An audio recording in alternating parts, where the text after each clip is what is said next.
S dolaskom ljepšeg vremena i proljetnim temperaturama budi se priroda i sve lijepo napreduje i raste. Ovo je povoljno razdoblje za sjetvu i sadnju, a biljke u tom početnom stadiju trebaju hranjiva, koja će potaknuti njihov početni rast i razvoj. Prvotno je ova prihrana bitna kako bi se kvalitetno razvijao korijen koji usvaja sva hranjiva u biljku. Nakon toga bitan je razvoj zelene mase te konačno i razvoj cvjetova i plodova. Nekako prvo što u prirodi krene sa rastom je trava i prvi zadatak u proljeće je uvijek košnja i održavanje okućnice, voćnjaka i drugih zelenih površina. To je posao koji se stvarno često mora obavljati kako bi sve bilo lijepo i uredno. Mnogima upravo to zadaje glavobolje, no ima jedna velika dobrobit, upravo te pokošene trave koja u vrtu i na povrtnicama radi čuda.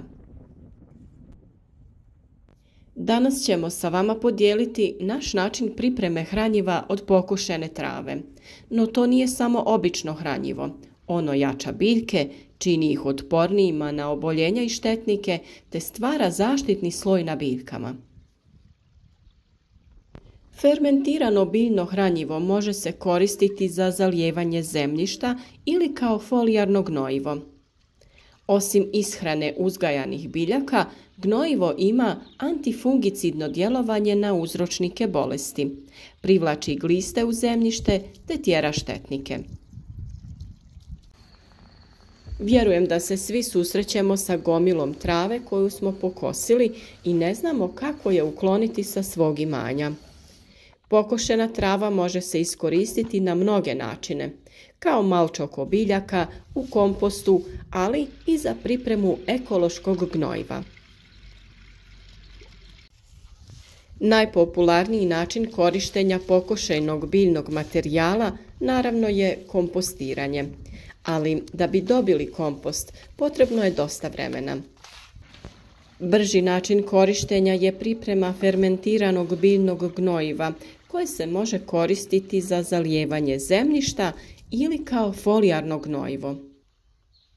Ovo gnojivo sadrži mikro i makroelemente te mnoge druge korisne tvari. Za pripremu ovog gnojiva potrebni su nam kanta ili bačva, pokošena trava ili čak počupane biljke, sjeno i voda.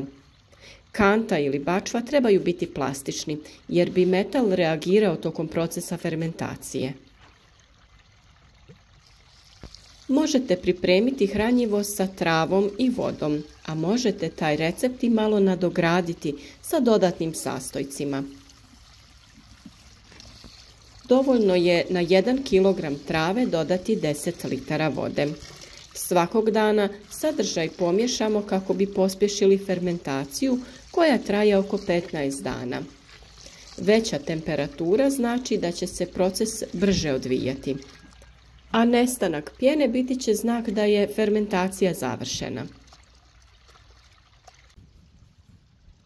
Nakon završenog procesa dobivena otopina se procijedi, razredi sa vodom u odnosu 1:10 i tekuće gnojivo je spremno za primjenu. Kao biljni materijal mogu se koristiti razne korovske biljke koje rastu u našem dvorištu ili u vrtu. Nemojte koristiti one za koje znate da su otrovne biljke. Ovakva gnojiva se mogu pripremiti od pojedinačne biljne vrste. Vrlo često se koristi gnojivo od koprive, gnojivo od gaveza i sličnih. Međutim, najčešći slučaj je da u pokošenom biljnom materijalu imamo razne biljne vrste sa raznim prednostima. Ako ne koristite samo pokošenu travu, tu drugu biljnu masu potrebno je usitniti na dužinu od 10 do 15 cm kako bi se fermentacija odvijala brže. U tu kantu možemo dodati i otpad od lisnatog povrća poput blitve, špinata, lišća cikle, repe ili rotkvice i zaperke paradajza. Nemojte dodavati korijenje ili neki drugi otpad koji bi utjecao na proces fermentacije i kvalitetu hranjiva.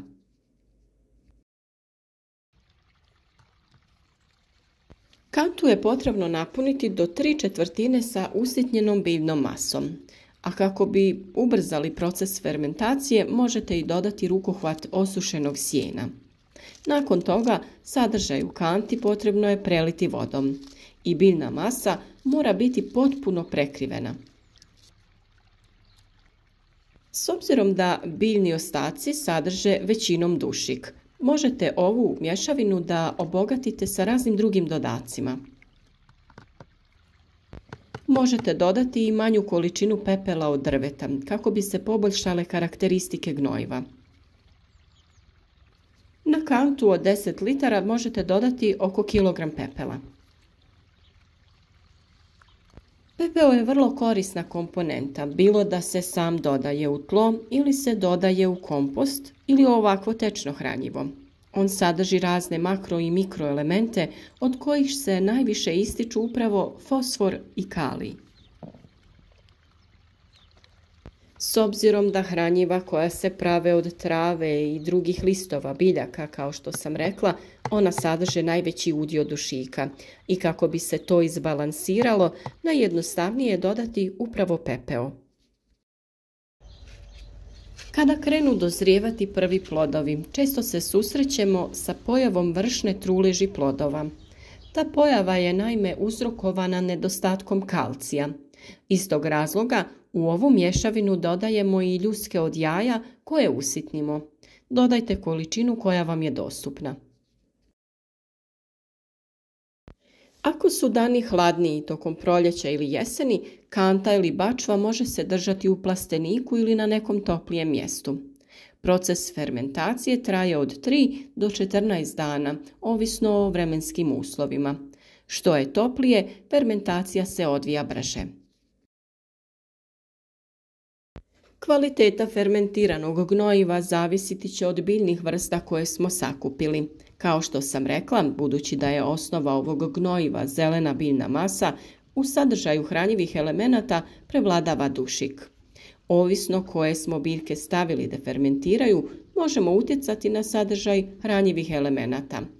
Tako će gnojivo u kojem je više gaveza biti bogato kalijem. Da bi ubrzali sam proces fermentacije, u kantu sa sadržajem možemo staviti malo šećera ili kvasac. Kvasac je inače jako korisno hranjivo za biljke, pogotovo u ovom početnom stadiju razvoja. O toj temi imate poseban video na našem kanalu. Fermentirano gnojivo je gotovo kada se sadržaj u kanti prestane pjeniti. Potrebno ga je procijediti i razblažiti sa vodom, ovisno od načina primjene. Ako gnojivo koristimo za zalijevanje zemljišta, tada je omjer sa vodom 1:10. A ukoliko gnojivo koristimo kao folijarnu prihranu, to jest prskanjem preko lista, tada je omjer 1:20. To znači da 1 litru ovog hranjiva razredimo sa 20 litara vode. Ovo gnojivo, osim što sadrži makro i mikroelemente, vitamine i mnoge druge korisne tvari, djeluje i kao biostimulator. Mnogi štetnici izbjegavaju vrtove i cvijeće zaliveno sa ovako pripremljenim gnojivom zbog njegovog mirisa. Primjenom gnojiva privući ćete gliste u vrt i njihov broj će se povećati. Poboljšava se imunitet tretiranih biljaka, poboljšava se mikroflora zemljišta. Gnojivo ima i antifungicidno djelovanje jer na površini tretirane biljke formira film koji je bazan i nepovoljan za razvoj mnogih patogena i gljivica. Fermentirano biljno gnojivo daje najbolje rezultate kod gnojidbe povrća, cvijeća i jagodičastog voća. Ne treba ga koristiti za gnojidbu biljnih vrsta koje traže kiselo zemljište zbog osobina gnojiva da povećava alkalnost. Nakon što ste ovo hranjivo procijedili, sve biljne ostatke odnesite na kompost kako bi se dalje razlagalo i doprinijelo kvaliteti komposta koji ćete kasnije dodavati u vrt. Korištenje pokošene trave kao malča je jednostavna, ali vrlo učinkovita metoda za suzbijanje korova, zadržavanje vlage u tlu i reguliranje temperature tla. Ova prirodna barijera može spriječiti klijanje sjemena korova i smanjiti gubitak vode zbog ispiranja, čime se održava razina vlage u tlu. Kako se pokošena trava razgrađuje, otpušta dušik i druge esencijalne hranjive tvari, stvarajući sporo oslobađajuće gnojivo koje hrani biljke tokom vremena. Nakon svake košnje dodaje se novi sloj. Stavljanje pokošene trave izravno na tlo može značajno poboljšati strukturu tla, osobito u pjeskovitim tlima koja se bore sa zadržavanjem hranjivih tvari i vode.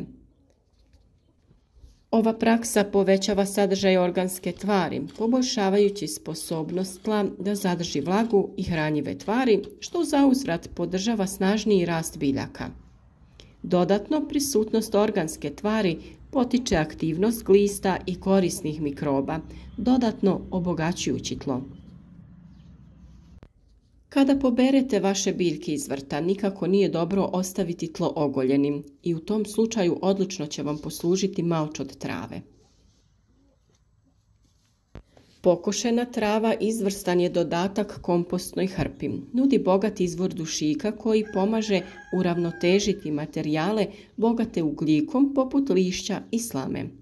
Ova ravnoteža je ključna za održavanje zdravog procesa kompostiranja, potičući razmnožavanje korisnih mikroorganizama koji razgrađuju organsku tvar. Kako biste spriječili da kompost postane pretjerano vlažan i anaeroban, važno je dobro promiješati travu sa ostalim materijalom i redovito okretati hrpu kako biste osigurali prozračnost. Vjerujem da su svi ovi savjeti bili korisni i da ćete ih od sada uvijek primjenjivati. Naš rad podržite sa like, podijelite video sa prijateljima i bacite se na posao. Sutra se družimo uz novi video savjet. Lijep pozdrav!